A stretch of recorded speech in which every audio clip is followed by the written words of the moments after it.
tonight, as you know, we are doing the history, and already we have completed the NCERT history of class 6, and now we are uh, doing SST of class 7th NCERT history.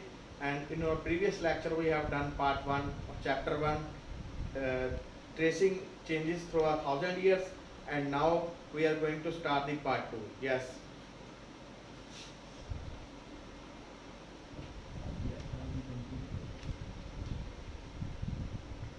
History chapter 1.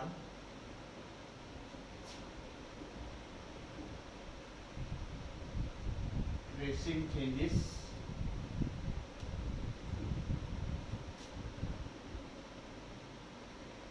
through 1,000 years.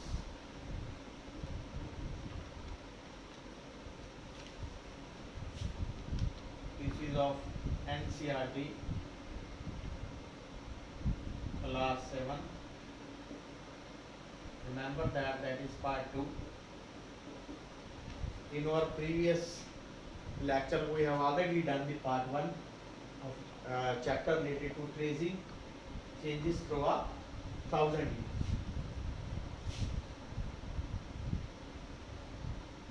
यानी कि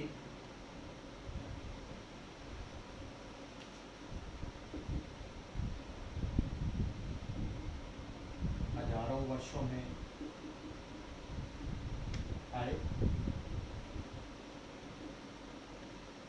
परिवर्तन. And we had already discussed that in our previous lecture, that change is the law of nature.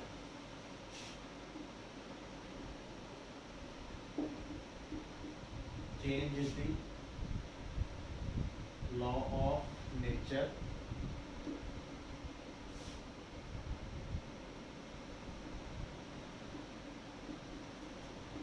बदलाव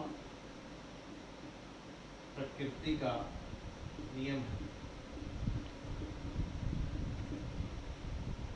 Okay, so here we will talk about the changes about 1,000 years from 750 to 1750. Okay, तो 750 से 1750 के दौरान 1000 वर्षों का जो लंबा समय है, उसके दौरान जो चेंजेस, जो बदलाव आए, उसके बारे में हमने इसमें जो की चर्चा करी थी. We have also discussed in previous chapter about the new and old terminologies or vocabulary, as well as the sources that tell us about the history, okay, as well as new customs and the old customs. And today we will start from the region and empire.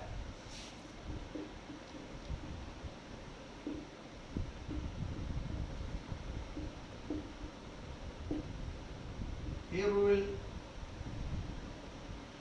talk about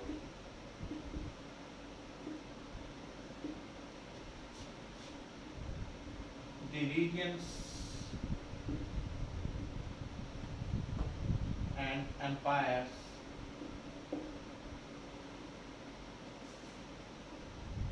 from 750 to 1750,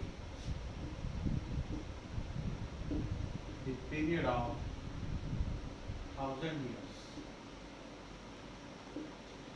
तो इसमें हम चर्चा करेंगे कि वो areas, वो regions या वो एम्पायर्स जो शासक समय समय पर आए इस अंतराल में 750 से, अगर हम बात करें 1750 की, इन 1000 वर्षों में जो काफ़ी ज़्यादा बदलाव आए, उसके अंतर्गत जो थे, will discuss about the खलजिस,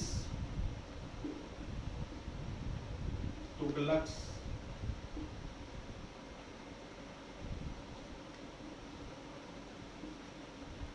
okay, Marathas,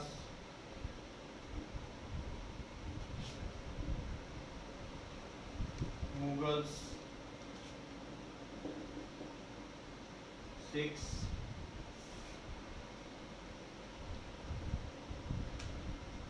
European trading companies,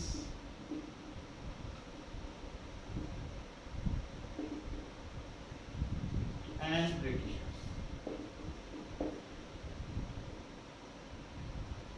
okay, तो इसके दौरान जो अलग अलग हम अध्ययन करेंगे, जिसमें खलजी वंश, तुगलक वंश, दिल्ली सल्तनत, दिल्ली के सुल्तान आए थे, मराठास, मुगल पीरियड, जो Mughal period that is known as the golden period of India. It will talk about the economic, architecture and engineering.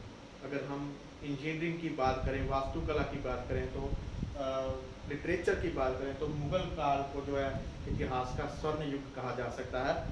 Because the Taj Mahal that is in Agra built by Shah Jahan, that was also built in the period of Mughals. Six that were flourishing under the leadership of Banda Singh Bahadur after Guru Gobind Singh, and after that under the great leadership of Maharaja Ranjit Singh. Okay, European trading companies that came in India for the purpose of business or trade, but at the end they became the master of the land. जो European trading companies थी, जो भारत में व्यापार करने के लिए, business करने के मकसद के साथ यहाँ पर आई थी, लेकिन धीरे धीरे वो भारत के इस भूमि के असली मालिक बन बैठे. And they just captured and destroy the resources of the India. और यहाँ पर आके उन्होंने एक्सप्लॉयटेशन किया, शोषण किया, भारत के साधनों का जो था उपयोग अपने हित के लिए किया. एंड ब्रिटिशर्स, और लास्ट पे जो लंबा समय हम लोगों के ऊपर, भारतीयों के ऊपर राज किया था, दैट वर दी ब्रिटिशर्स, अंग्रेज, before the independence of India. जहाँ तक हमें आज़ादी नहीं मिली थी, तो तब तक हमारे ऊपर जो है उनका शासन रहा था. Okay, and here will talk about one example of प्रशस्ति.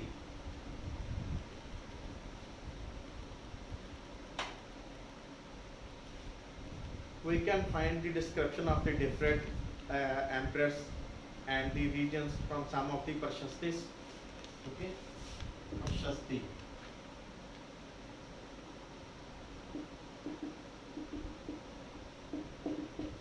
It is a Sanskrit word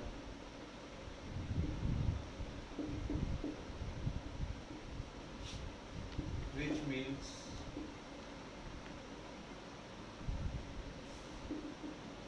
in the praise of. Okay, तो ये संस्कृत का एक वर्ड है प्रशस्ति, जिसका मतलब अगर हम संस्कृत भाषा में निकालें तो निकलता है इन द प्रेज ऑफ, किसी की प्रशंसा में. And that was mostly, this text has been mostly written और composed by the court poet of the particular emperor और अथॉरिटी. जो उस समय के मौजूदा लोकल शासक हुआ करते थे या कोई अथॉरिटी थी, उनकी खुशामदी में ये उनके दरबार कवियों द्वारा उनकी स्तुति में गाया गया, उनकी शान में गाया गया जो क्रम था, जिसको हम लोग प्रशस्ति कहते हैं.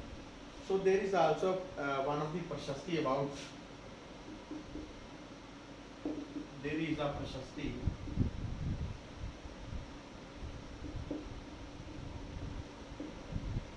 about the greatest Delhi Sultan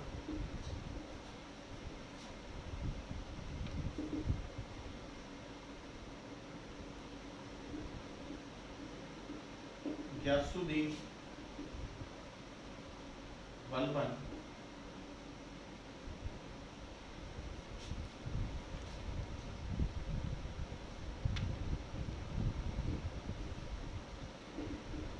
whose region was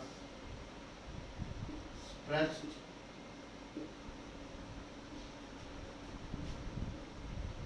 from Bengal in the east to Ghazni in Afghanistan,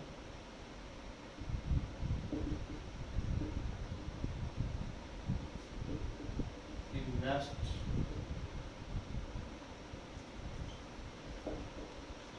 along with the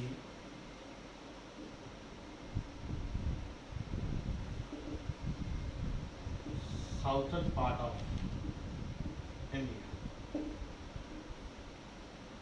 Okay, तो फॉर एग्जाम्पल हमने यहाँ पर एक उदाहरण दी है प्रशस्ति की. जो प्रशस्ति उस समय लिखी गई थी वो ये इनका ज़्यादातर वर्णन हमने पिछले चैप्टर्स में पढ़ा है, that we have read in the previous chapters in class 6 of the Gupta period. The Prashastis that was written by the composed by the court poets mostly about their empress, अपने शासकों के बारे में जिन्होंने स्तुति की है. और प्रशस्ति जो हमें मिलती हैं ज़्यादातर उस समय जैसे समुद्रगुप्त के बारे में या श्री गुप्त जो उसके फाउंडर थे घटोत्कच. तो ऐसे ही ये प्रशस्ति जो है समय समय पर हर शासक के बारे में उसकी जानकारी हमें मिलती है. फॉर एग्जाम्पल, जैसे एग्जाम्पल के लिए हमने यहाँ पर उदाहरण दिया गयासुद्दीन बलबन जो कि दिल्ली के सुल्तान थे, जिनका राजपाट काफ़ी ज़्यादा विस्तृत था और वो उनका जो एरिया था वो बंगाल में, ईस्ट पूर्व में, वहाँ से लेकर गजनी अफगानिस्तान पश्चिम में, उसके साथ साथ दक्षिण हिस्से में पूरा फैला हुआ. So in this way we can gain the knowledge about the different type of emperors as well as their regions or the controlling things, and historians have to decide these things also, and they are having some type of conflicts between their views, how they were adopting the policy of the expanding the areas. किस तरह से वो अपने areas को expand कर रहे थे. इनके पीछे अलग अलग जो एम्परर थे उनकी विस्तारवादी नीति जो थी उसके कारण क्या थे. Historians are still discussing about these facts. आज तक उनके इस फैक्ट्स को जो इतिहासकार हैं लगातार उस पर उनकी चर्चा जो है वो जारी है. Okay, and next will also talk about the language.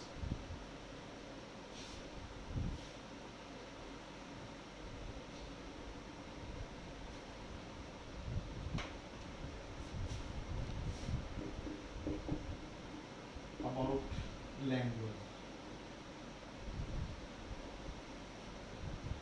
तो अभी हम इसमें पढ़ेंगे भाषा के बारे में.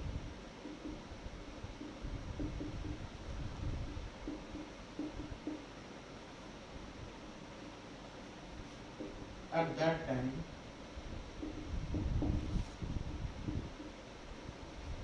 there was a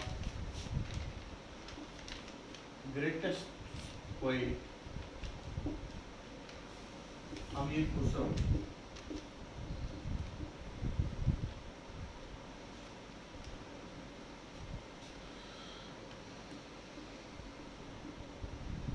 who described the different languages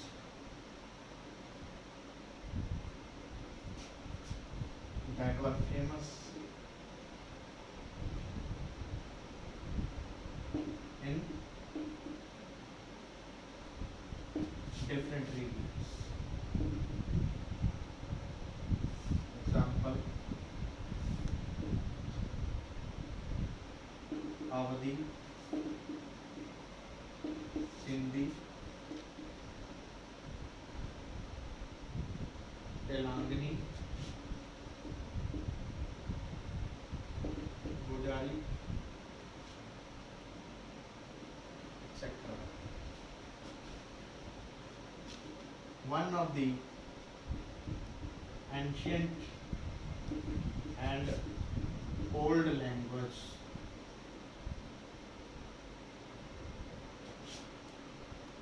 was Sanskrit.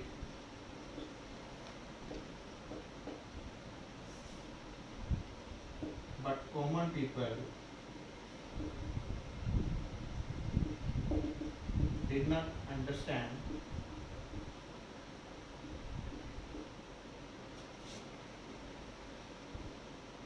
it was the language of Brahmins.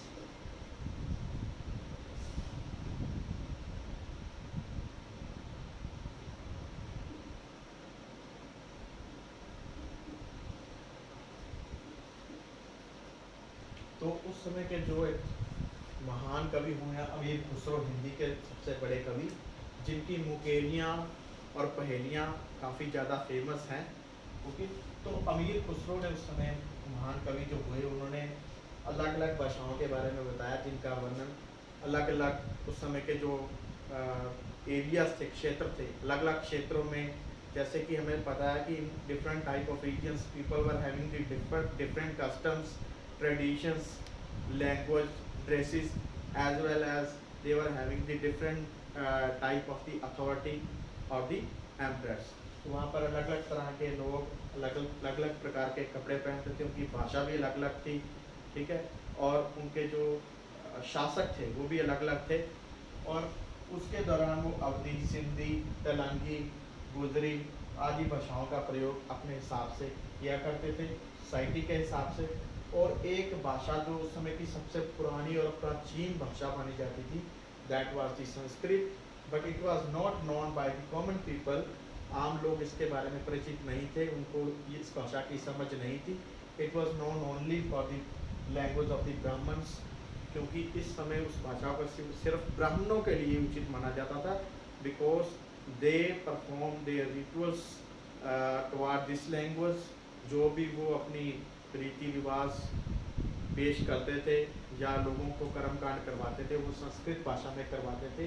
They also taught and learn about the Vedas about in this Sanskrit language, okay, and they were having the great support the local authority or the emperor at that time, and Brahmins, that was known as the dominant society at that time. और सबसे अगर हम बात करें कि जिसका प्रबल थे, काफ़ी ज़्यादा शक्तिशाली मानी जाती थी क्लास, तो वो ब्राह्मण्स की थी, and they were having the upper hand, और उनको सबसे ऊपर रखा जाता था। यहाँ तक कि जो लोकल अथॉरिटी थी, प्रबंधक थे लोकल, या फिर कोई शासक थे उस पर्टिकुलर जगह के, वो भी इन ब्राह्मणों को काफ़ी ज़्यादा सपोर्ट किया करते। Okay, and now will discuss about the term religion, old and new religion.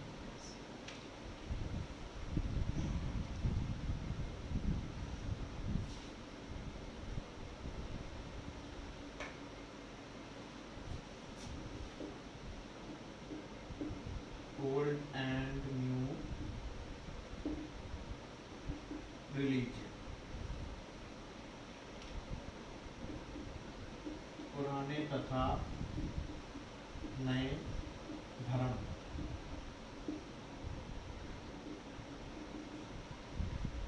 As we are discussing in this chapter, where the name of the chapter tracing changes toward 1000 years, अब हजारों वर्षों में हुए बदलावों की बात कर रहे हैं, अबाउट 1000 ईयर्स, 1000 वर्ष में आए बदलाव कोई कम नहीं हो सकते, and we can understand that each and every component will be change. तो हर कंपोनेंट को हम यहाँ पर चेंज देखेंगे, whether it will be a economic part, whether it will be a political, whether it will be a society, और whether it will be a religion. तो religion is plays a key role I think in the society, in the development also.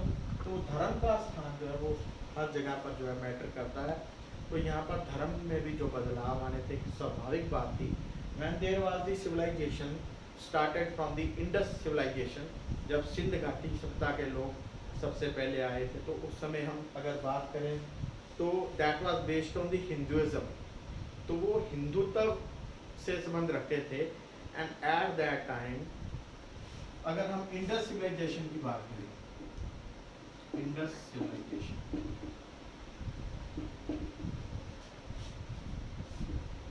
तो उनके जो डेकिस थे, जिनको वो देवी देवताओं को मानते थे, that were people tree, okay,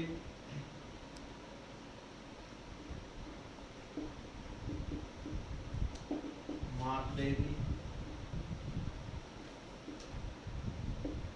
Pashupatinath, okay, and slowly they started to worship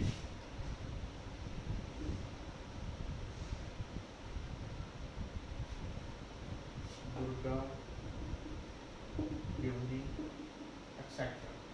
Okay, and after that, slowly there were the when there was the development in this Hindu religions, so many temples were built, काफ़ी ज़्यादा जो था मंदिरों का निर्माण हुआ, तो काफ़ी ज़्यादा हिंदू धर्म तो उस समय प्रफुल्लित भी हुआ था। And when there was the, जिसमें हम बात करेंगे कि धर्म में जो गिरावट आई थी, when there is demolishing in the Hinduism, there were some other religion that was emerging like Jainism and Buddhism.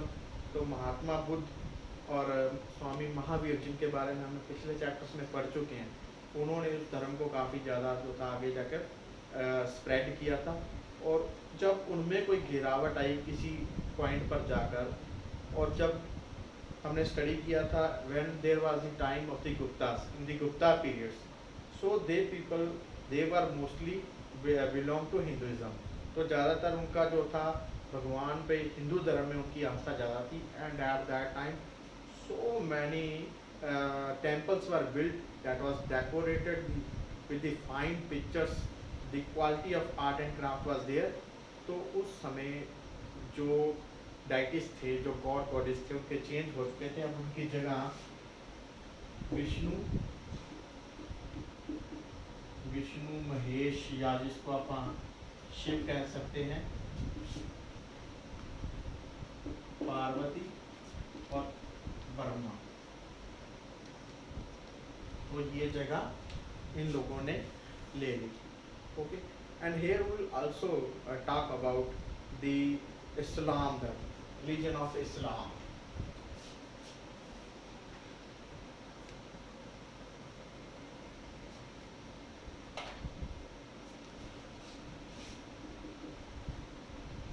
In 7th century there was a greatest religion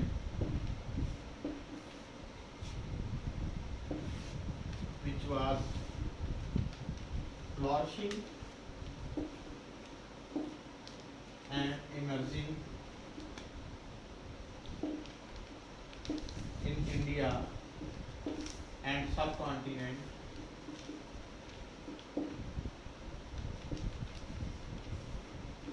through travelers,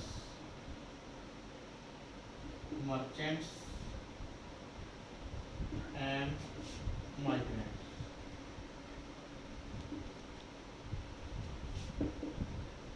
It was Islam.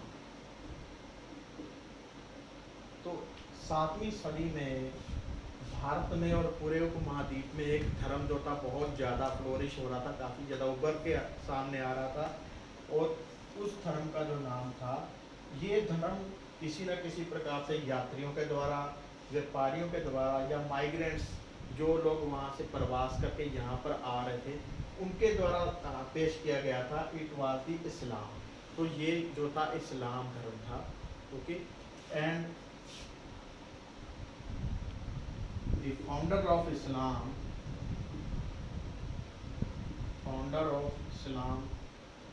was Prophet Muhammad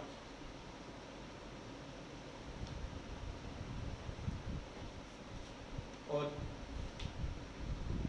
इस्लाम धर्म के जो संस्थापक माने जाते हैं वो हजरत मोहम्मद साहब माने जाते हैं। वो बॉर्न इन मक्का, जिनका जन्म मक्का में हुआ था। इसीलिए जो मुसलमानों का सबसे बड़ा तीर्थ स्थान है वो मक्का माना जाता है। दे considered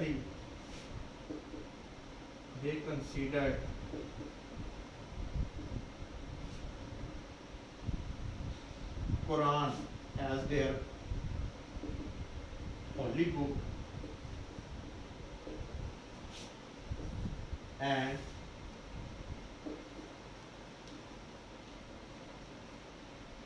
believed in one Allah और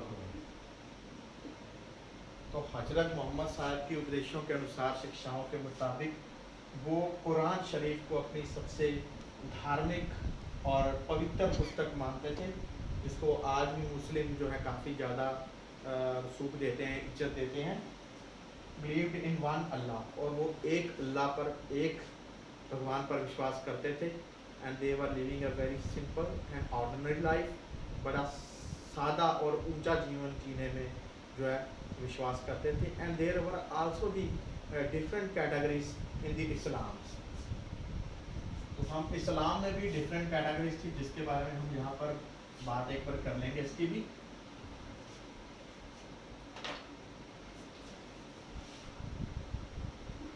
Shia Muslims believed that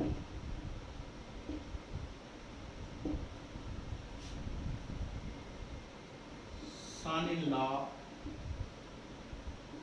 of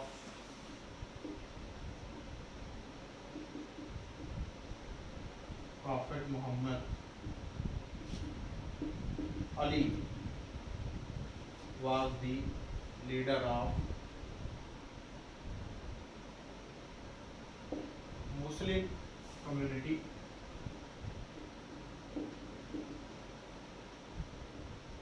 whether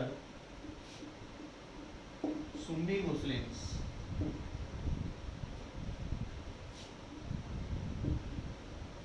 believed that the ancient and traditional Khalifa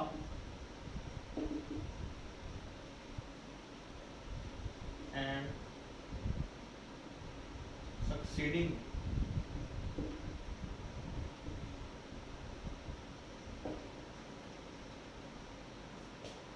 Khalifas as leader। तो मुसलमानों में भी ये कैटेगरी दो बन चुकी थी। हजरत मोहम्मद साहब जो काफ़ी समय तक फेमस रहे, जिन्होंने काफ़ी ज़्यादा प्रचार किया इस्लाम धर्म का, लेकिन उनकी इंतकाल के बाद हजरत मोहम्मद साहब के उनके जो फॉलोअर्स थे, उनको मानने वाले थे, उनके पंथ के थे, तो उनके बीच में उनकी जो कैटेगरीज बन गई थी शिया और सुन्नी मुस्लिम में। तो शिया मुस्लिम जो थे वो विश्वास करते थे कि जो हजरत मोहम्मद साहब के सानी-इन-लॉ थे, जिसका नाम अली था, कि वो मुस्लिम धर्म की जो कम्युनिटी थी, संप्रदाय थी, उनके लीडर नेता वो हैं। जबकि कुछ मुस्लिम जिनकी कैटेगरी थी सुन्नी मुस्लिम, उनका ये मानना था कि जो उनके पहले से चले आ रहे थे, जिनको लीडर्स को, जिनको वो खलीफा कहते थे, और उन खलीफा के आगे जो सक्सीडिंग थे, उनके उत्तराधिकारी थे, वो उनके असली लीडर्स थे। So in this way we can understand that the religion was also changing through a centuries, through a period of time. तो धर्म में भी किस तरह धीरे धीरे जो था बदलाव लगातार आता जा रहा। Now will talk about the historical period, thinking about the historical periods.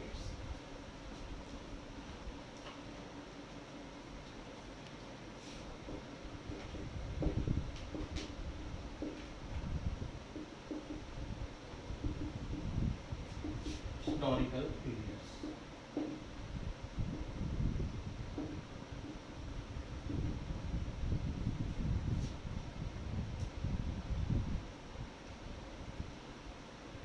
तो यहाँ पर हम चर्चा करेंगे ऐतिहासिक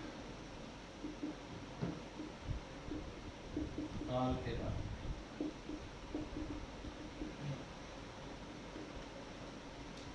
तो as we know that history that is a very deep and vast area. जैसे कि हम जानते हैं कि हिस्ट्री एक बहुत ही गहरा और बहुत ही गहराई वाला एक तत्व है, जिस पर अगर हम चर्चा करें तो काफ़ी हद तक उसको हम कंप्लीट नहीं कर सकते अगर हम गहराई में जाएं। अगर हम will talk about the history, अगर हम इतिहास के विषय में बात कर रहे हैं, तो यहाँ पर हम अगर बात करें तो Britishers historians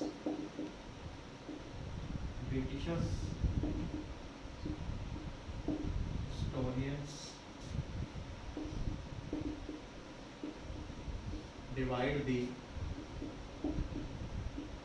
history of India in three categories.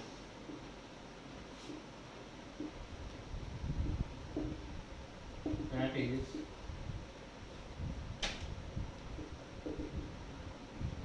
Hindu, Muslim, Britishers.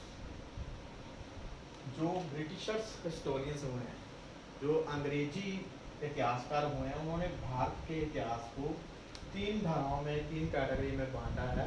जबकि हम लोग जो वैसे यूज़ करते हैं नॉर्मल हिस्ट्री को डिवाइड अगर हम करते हैं तो हम लोग ये फॉर्म लेते हैं, एंशियंट इंडिया या फिर ancient history, medieval history,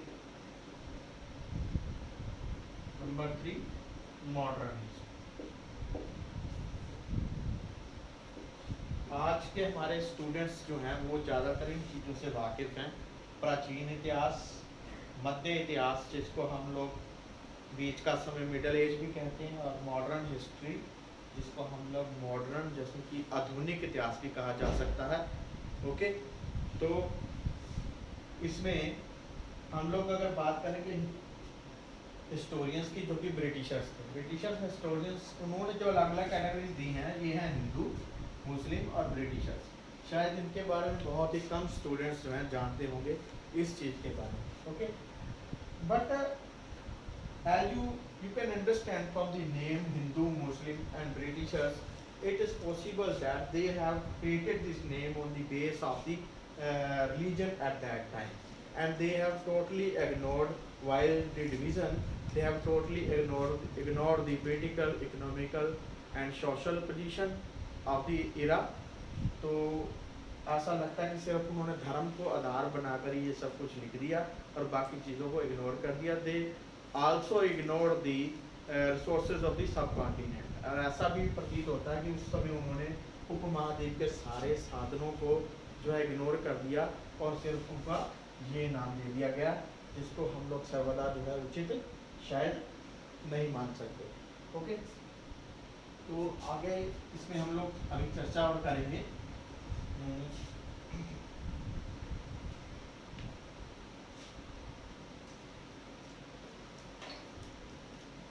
So there is we can find the difference between the different opinions or conflicts or clash between the views of two different historians।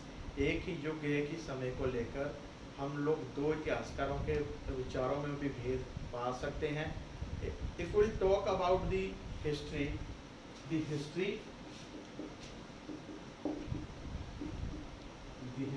of 11th to 14th century is quite different